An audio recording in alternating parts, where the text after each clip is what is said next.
ചേട്ടാ യേശുവേട്ടനെ കണ്ട കുളിക്കടവിലേക്ക് പോയിട്ടുണ്ട്. കുളിക്കാത്ത ആളെന്തിനാ കുളിക്കടവിൽ പോണേ? എന്റെ ഭാര്യ വാസത്തി കുളിക്കാൻ പോയിട്ടുണ്ട്. പിന്നീടവൾ ഞാൻ നോക്കാം.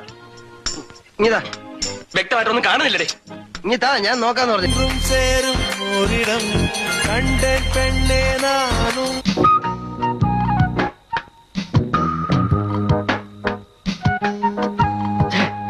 നീ ഇങ്ങനെ സങ്കല്പിച്ച് ഓരോന്നും വിളക്ക പിടിച്ച് സുഖിച്ചിരുന്നോടാ.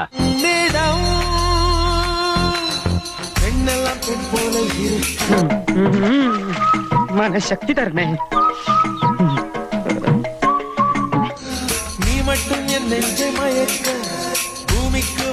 എന്താ പേര്? രത്നം. ഞാൻ രത്നമാന്ന് വിളിക്കൂ.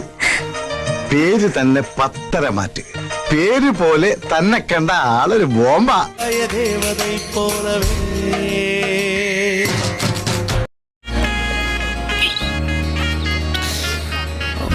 മുഖം അത്ര പോരെന്ന് തോന്നുന്നു.